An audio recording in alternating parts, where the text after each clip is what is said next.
अस्सलाम वालेकुम नाज़रीन, उम्मीद है आप सब लोग ठीक होंगे, खैरियत से होंगे और आपको ये नावल बहुत ज़्यादा पसंद आ रहा होगा।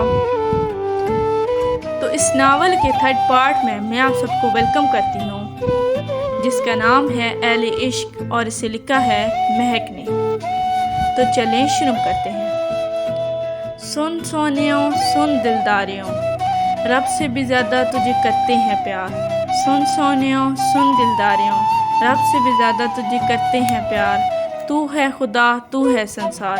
लहर गुनगुनाते हुए हवेली में दाखिल हुई थी, पर सामने शाह जमान चौधरी को टहलता देखकर वो समझ गई थी वो ज़रूर उसकी वजह से परेशान हो गए हैं। वो चुपके से उनके पीछे आए और आँखों पे हाथ रख लिए। लहर पुत्र शाहजैन चौधरी ने उसके हाथ अपने चेहरे से हटाए। क्या दादा साईं, कभी तो मौका दिया करें, हमें भी हर बार पहचान लेते हैं आप। लहर ने मुंह बिगाड़ा। क्या करें पुत्र, आपके दादा साईं की जान बसती है आप में। शाह जमान चौधरी दुनिया के लिए जितने सख्त थे, इतने ही अपने इस पोती के लिए नर्म दिल थे। उसका हर लफ्ज़ हवेली वालों के लिए हुक्म आखिर था और उसकी छोटी छोटी शरारतों से हवेली महकती रहती थी। आई लव यू दादा साईं, लहर ने अपने दादा साईं की गाल पे बोसा दिया। हाँ हाँ, सारा प्यार इन्हीं पे निछावर कर दो, हम तो तुम्हारे कुछ लगते ही नहीं ना। पास अपने तख्त पे बैठी सुरैया बेगम ने कहा, मेरी दादो साईं जेलस हो रही हैं। लहर सुरैया बेगम के करीब गए, उनके गालों को खींची। आय हाय लड़की, कुछ तो शर्म कर, दादी हूँ तेरी बदतमीज। सुरैया बेगम ने अपनी गालों पे हाथ फेरा।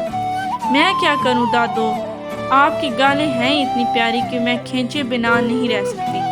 अगर मैं लड़का होती तो शादी कर लेती आपसे। उसकी बातों पे आसपास घर के सभी फाद मुस्कुराए थे। नहीं लहर, ये तो मेरी डार्लिंग है। शहीर भी इस सब में शामिल हुआ। नहीं नहीं शहीर भाई, ये तो मेरी GF है। इस बार गुफ्तगू में हिस्सा लेने वाले आहद चौधरी था, इस घर का सबसे छोटा बेटा।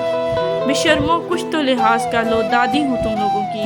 सुरैया बेगम झिलमिलाई।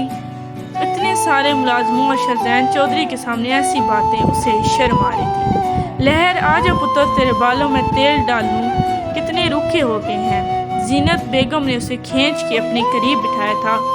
चाची, क्या आप रोज तेल लेकर बैठ जाती हैं मेरे बालों में लगाने के लिए? देखे ना कितने बड़े हो गए हैं, कटवाने भी नहीं देती।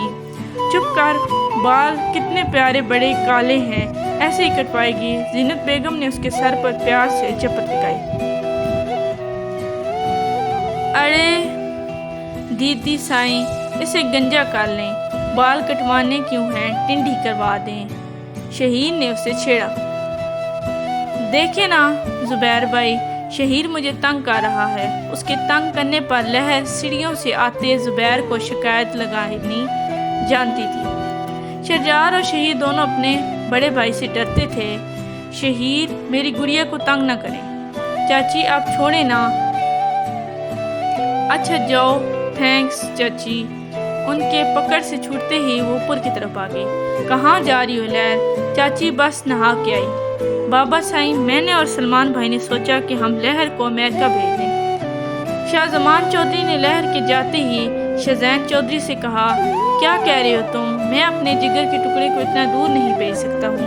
इसकी बात सुन के अमामा बेगम तो तड़प ही उठी थी और अपनी बेटी को इतना दूर भेजना उनके लिए नामुमकिन था। भाभी साईं, समझने की कोशिश करें, कितने दिन हमने इसे दूर रखना है? अब तो सिर्फ 2 महीने रह गए हैं। मैं नहीं चाहता लहर को इस गुनाह की सज़ा मिले जो उसने किया ही नहीं, और ना ही इस घर के किसी फर्द ने। हम इस गलतफहमी की भीड़ पे हमारे खानदान का एक बेटा तो पहले ही खो चुके हैं, अब बेटी खोने की हिम्मत नहीं रखते। जानते बूझते उसे इस खाई में नहीं धकेल सकते। सलमान चौधरी ने अमामा बेगम को समझाना चाहा। तो उसके लिए उसे इतना दूर भेजने की क्या ज़रूरत है, हमारे पास भी तो रह सकती है ना। इस बार सुरैया बेगम ने कहा था, क्योंकि अपनी जान से प्यारी पोती को इतना दूर भेजने की हिम्मत उनमें ना थी। दीदी साईं, कितने दिन उसको घर में छुपा के रखेंगे? इंसानी ज़रूरियात होती हैं, और 20 सालों से उससे जो छुपाते आ रहे हैं, क्या बताएंगे उसे? दीदी, उसको यहाँ से जाना ही उसके लिए ठीक है। दीदी साईं, इस बार शाह जमान ने जवाब दिया। بابا یہ فیصلہ آپ پر چھوڑتے ہیں، آپ جو فیصلہ کریں گے منظور ہے، پر میں ایک باپ ہوں، اپنی بیٹی کو یوں جہنم میں نہیں دھکیل سکتا۔ زینی کیا کر رہی ہو؟ جلدی ہاتھ چلا، باہر سب مرد بیٹھے ہیں اور تجھ سے روٹیاں نہیں بن رہی، جلدی ہاتھ چلا۔ عریضی کچن میں کھانا لینے آئی تو زینب ابھی آٹا گوندھ رہی تھی۔ سن ساحل سائیں بھی آئے ہیں کیا؟ شانزے نے کچن سے باہر جھانکنے کی کوشش کی۔ ہاں ساحل سائیں بھی آئے ہیں اور جلدی کر، تجھے پتہ ہے انہیں انتظار بالکل پسند نہیں۔ تم دونوں باتوں میں لگی ہو اور وہاں گھر کے مرد کھانے کے انتظار میں ہیں۔ پروین بیگم نے انہیں آپس میں باتیں کرتے ہوئے دیکھا تو ڈپٹا۔ اما سائیں میں روٹ